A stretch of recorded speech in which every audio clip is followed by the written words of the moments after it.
53 days of pure, relentless agony. When people think of kings who died from horrific illnesses, the first name that usually comes to mind is Henry VIII. But he was not the only one. In fact, Philip II of Spain may deserve an even higher place on that list. His illness consumed him for a shorter period of time, but in a far more violent and painful way.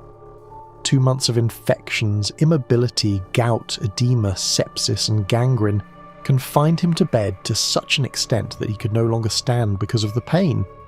In fact, the gravity of Philip's condition can probably be summarised by a single sentence, found in one of the books we'll be drawing from throughout this story. The king was so weak in the last days of his life that it was impossible to turn him around, and he had to lie in the filth that produced the rotting of the skin of his back. As brutal as that description sounds, it gives us a very clear idea of what Philip's final weeks were actually like. His death was caused by a combination of devastating diseases that overlapped and compounded one another, subjecting him to so much suffering that when the day of his death finally arrived, it may well have been the happiest day of his life. Philip II of Spain ruled an empire that stretched across much of the known world, yet he died at the Escorial in 1598, after enduring one of the most gruesome deaths ever suffered by a European monarch. Today, we will explore his life and achievements, but above all his decline. We will also examine how so many devastating illnesses could converge in a single individual with such extraordinary violence. Philip II was King of Spain, King of Portugal, King of Naples, and King of Sicily. Through his marriage to Mary Tudor, he also became King Consort of England and Ireland. He was a member of the powerful Habsburg dynasty, the son of Emperor Charles V and Isabella of Portugal, and inherited the Spanish Empire in 1556. Like many members of his family, Philip inherited the distinctive features of the Habsburgs. He had his father's fair hair and blue eyes, along with the famous Habsburg jaw that had become one of the dynasty's most recognisable traits. His childhood and much of his adult life were prosperous years, both for himself and for the Spanish Empire. Nothing seemed capable of predicting the terrible fate that awaited him at the end of his life, when he would die in extraordinary suffering. As a child, Philip received an exceptional education, befitting a prince of one of the most powerful dynasties in Europe. He developed a strong interest in literature and the arts, mastered several languages, and could easily be considered a polyglot. Very few rulers in history have governed a territory as vast as Philip's. During his lifetime, he ruled Spain, the Low Countries, parts of Italy, territories across the Americas, and even the Philippines, which were named in his honour. Long before becoming king, Philip had already gained experience in government. His father entrusted him with important administrative responsibilities while he was still young, allowing him to learn firsthand how an empire functioned. He grew up during a period of enormous religious and political upheaval, witnessing the spread of the Protestant Reformation and the challenges it posed to Catholic Europe. By the time Charles V abdicated in 1556, Philip was no inexperienced prince. He inherited one of the largest empires on earth, along with the immense responsibilities that came with it. His marriages also helped strengthen Spanish influence and expand its diplomatic reach. As we mentioned earlier, he married Mary Tudor of England and later Elizabeth of Valois of France, alliances that helped place Spain at the centre of European politics. Yet numerous letters and historical sources suggest that Philip II was far from an ideal husband. His marriage to Mary Tudor, in particular, appears to have been cold and distant, lacking any real affection. Philip spent long periods away from England, leaving Mary to face many of her struggles alone, including her famous phantom pregnancies. Historical accounts suggest that when Mary died, Philip responded only weeks later with a remarkably detached letter. Even more strikingly, almost immediately after her death, he sent a marriage proposal to her successor, Elizabeth I, before being firmly rejected. This emotional distance was reflected in his style of government as well. He was frequently described as cautious, methodical, and deeply religious. Because of his faith and his position, he paid extraordinary attention to detail.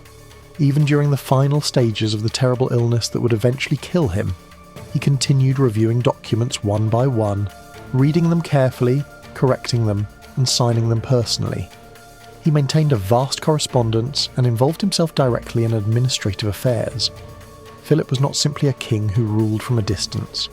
He concerned himself with the smallest details of government and daily policy. Unfortunately, this characteristic also had drawbacks. His determination to personally review nearly every important document often slowed decision-making and delayed the administration of the empire. One important writer famously called him the prudent king because of these qualities, yet some historians have preferred to describe him as the imprudent king, arguing that what appeared to be caution was actually an inability to delegate authority effectively. Overall, Philip's reign was marked by both remarkable successes and significant setbacks. It was a period of prosperity, military victories, and Spanish influence on a global scale, but also one that produced defeats whose consequences would affect Spain and Europe long after his death. Philip's coldness and diplomatic nature extended even into his private life. One of the most striking examples is the story of his son, Don Carlos, who was confined within the palace and ultimately died after a period of imprisonment and declining health. From what historians have been able to reconstruct, Don Carlos's troubles began after a serious accident during his adolescence, when he suffered a violent fall and struck his head with considerable force. Following the incident, he reportedly began displaying increasingly unstable and aggressive behaviour at court. His outbursts, unpredictability, and erratic conduct became a growing concern. For Philip, a ruler obsessed with order, discipline, and control, such behaviour was completely unacceptable. As a result, he ordered that his son be confined. One of the most famous episodes occurred on the night of Don Carlos's arrest. Contemporary accounts claim that Philip personally entered his son's chambers, accompanied by guards, wearing armour and a helmet, and oversaw the arrest himself. The prince was taken away and confined by force. When Don Carlos eventually died, Philip did not publicly display any extraordinary grief. At least from the sources that survive, his reaction appears remarkably restrained. He was, without question, a stubborn and determined monarch, a man often described as cold and unwavering. And it was that same attitude that would accompany him through the terrible illness that eventually claimed his life. Thanks to an important work known as History and Death of Philip II, written by Antonio Cervera de la Torre, and published in Spain only a year after the king's death, we are able to reconstruct the final stages of his life in remarkable detail. The manuscript follows the last 50 days before Philip's death through a combination of medical testimonies, official documents, and eyewitness accounts describing both the treatments he received and the suffering he endured. Everything began in July of 1598. Despite already showing signs of poor health, Philip insisted on travelling from Madrid to the monastery of St. Lawrence. His physicians strongly advised him not to make the journey. They believed his condition was already too fragile, but Philip ignored their warnings.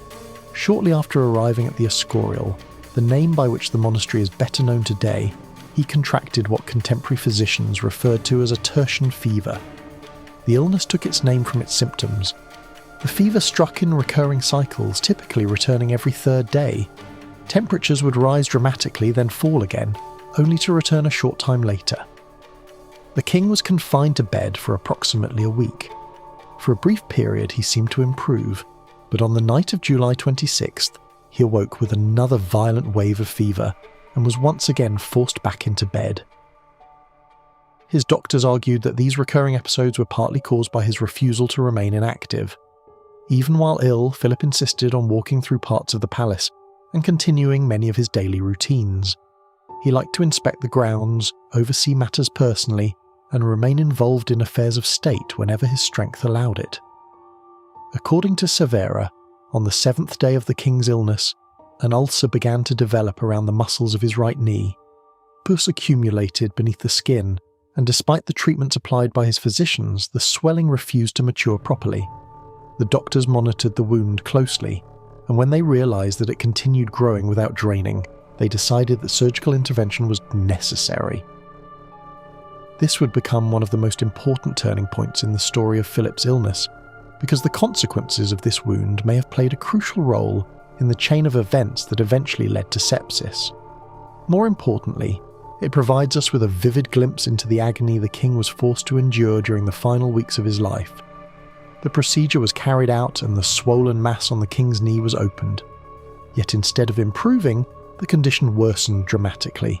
According to the account, the infected area continued expanding until it occupied much of the knee itself.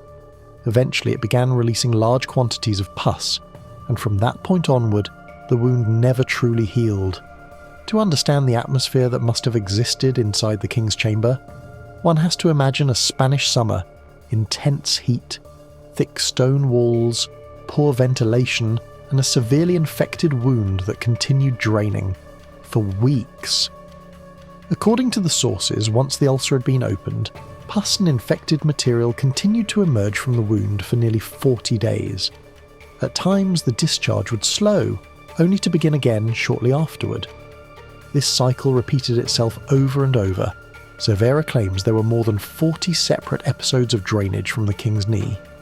The condition never disappeared. It remained with him until the final day of his life. As if this were not enough, a growing list of additional symptoms began to appear. One of the most significant was edema. Large amounts of fluid accumulated beneath the king's skin. His abdomen became swollen, his muscles appeared enlarged, and his calves expanded visibly. What makes the descriptions particularly shocking is that despite this swelling, Philip himself appeared emaciated, so much so that certain areas of the body were with almost rotten skin and bones that could barely be held together. Yet at the same time, other portions were grotesquely enlarged by fluid retention and infection. Meanwhile, foul-smelling pus continued to pour from the wound in his knee. Several serious illnesses appear to have been occurring simultaneously. Multiple conditions overlapped and reinforced one another, creating a medical catastrophe that even the most skilled court physicians of the 16th century had no hope of controlling. In the chapters describing the king's final illnesses, another condition appears again and again: gout. Philip had suffered from it for years. Long before his final decline, it had already become a constant companion, causing intense pain and showing no sign of disappearing. Contemporary descriptions spare very few details. The sources repeatedly mention not only the agony caused by the disease, but also the foul odour associated with both the gout and the infected wound on his knee. The smell became so overpowering that many people found it difficult to remain in the king's presence for long periods of time. Adding to the misery was the oppressive heat of a Spanish summer. The Escorial's thick stone walls trapped the warmth, ventilation was minimal, and every aspect of the environment seemed to amplify Philip's suffering. Meanwhile, ulcers continued appearing across his body. Some physicians suspected not only gout, but also tuberculosis and dropsy. Whatever the exact diagnosis may have been, it was becoming increasingly clear that the king's body was failing on multiple fronts at once. Cervera offers an interesting explanation of how gout was understood during the period. He notes that among Spaniards, Italians, and Frenchmen, the disease was commonly known as the drop, because it was believed that harmful fluid slowly dripped into the joints of the arms and legs, causing unbearable pain. The affected areas became swollen, inflamed, and extremely sensitive. According to the author, these fluids seemed to separate the joints themselves, weakening the body's natural connections until they eventually gave way. The description is primitive by modern medical standards, but it offers a fascinating glimpse into how people attempted to understand disease in the 16th century. There is one sentence in the text that perhaps captures the agony of the condition better than any medical description could. Philip reportedly believed that there is no difference between gout and the weight of a tombstone or chains fastened around one's feet. The disease tormented him for years and caused such severe suffering that it eventually exhausted him completely. The pain became so overwhelming that he began refusing food altogether, even bread, which was said to be his favourite food. As his condition deteriorated, ulcers began appearing not only around the knee but also on his hands and feet. the suffering they caused must have been unimaginable. Contemporary writers compared these afflictions to the plagues with which God punished Egypt. One of the king's most experienced physicians concluded that another procedure was necessary. The ulcers needed to be drained once again. The most dangerous ulcer of all was located around the muscles of Philip's right leg and knee. This wound is particularly well documented and appears to have played a major role in the king's final decline. Many historians believe that it eventually contributed to the sepsis that brought about his death. The infection became so severe that the muscle surrounding the knee began to die.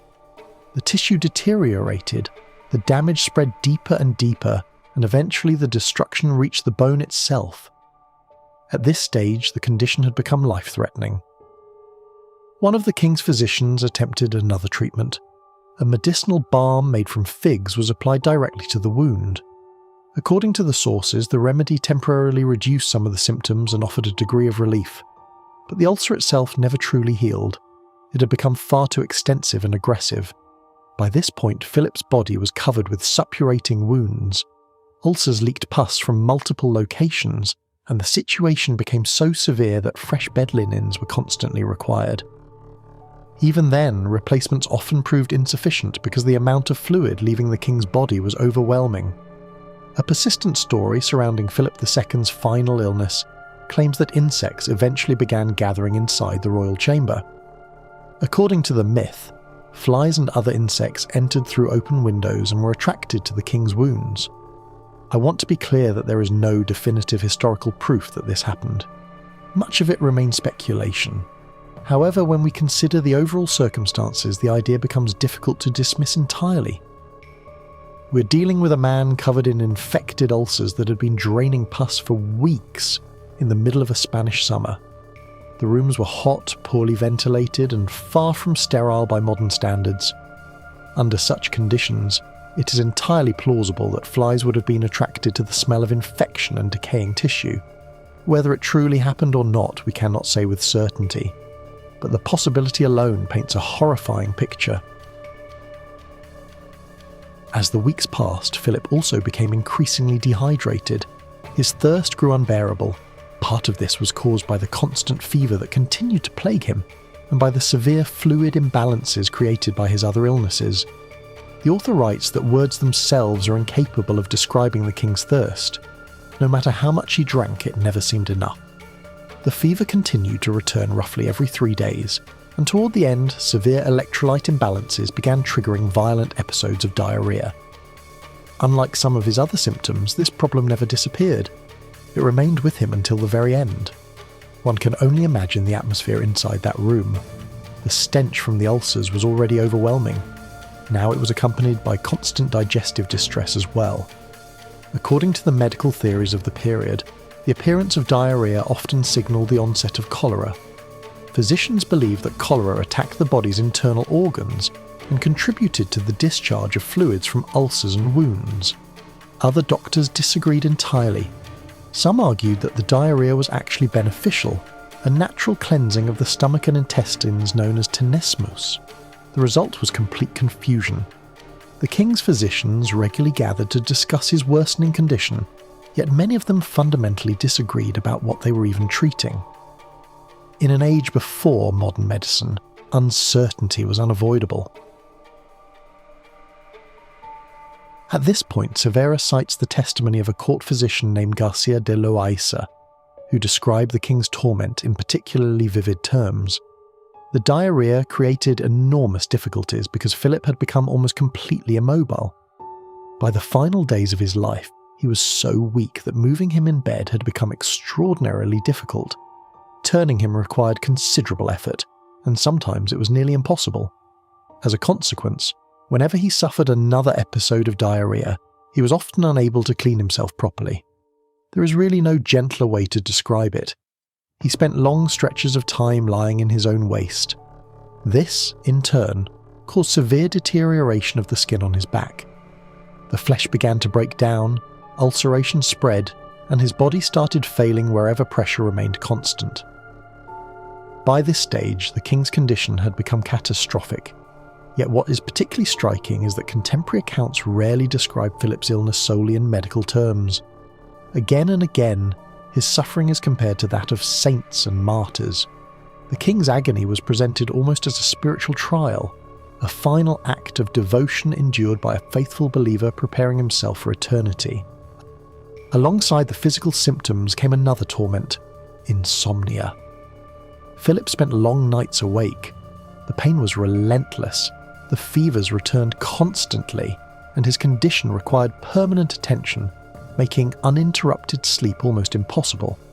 Yet the sources suggest that something more than physical suffering may have been keeping him awake.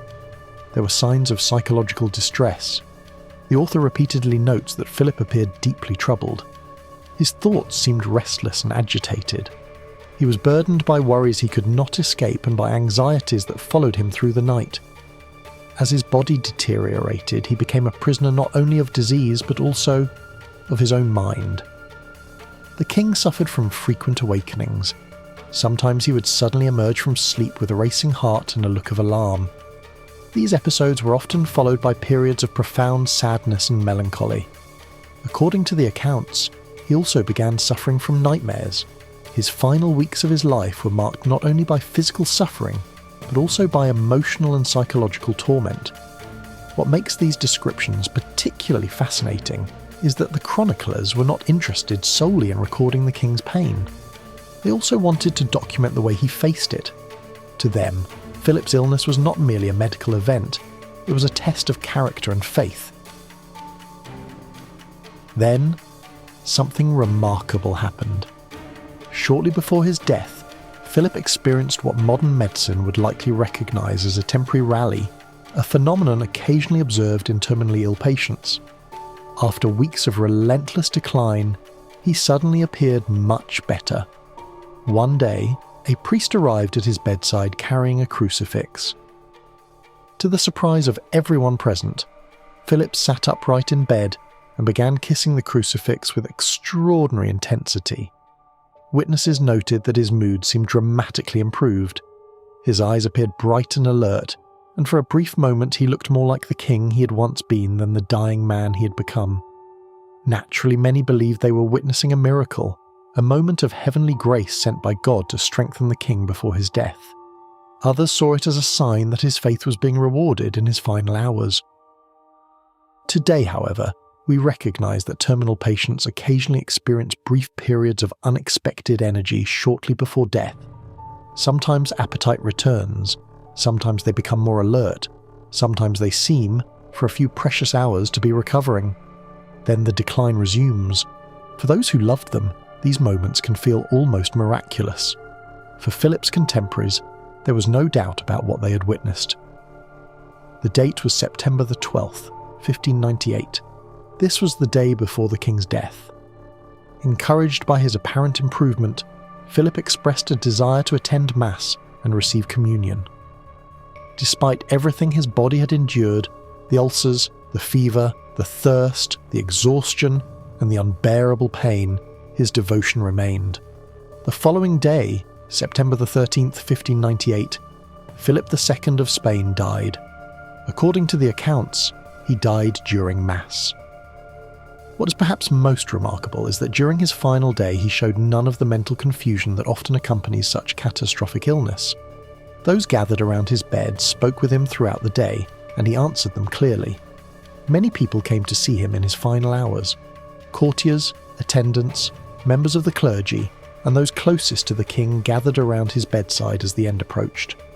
To the witnesses present, this final display of clarity carried profound religious meaning.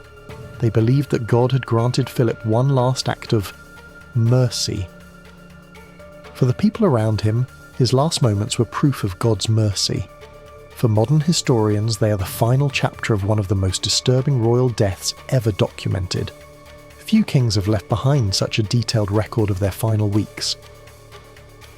Thanks to the accounts of those who surrounded him, we can follow Philip's illness almost day by day, watching as one complication followed another until his body could endure no more. And if those accounts are even close to accurate, the suffering he endured during those final 53 days was extraordinary.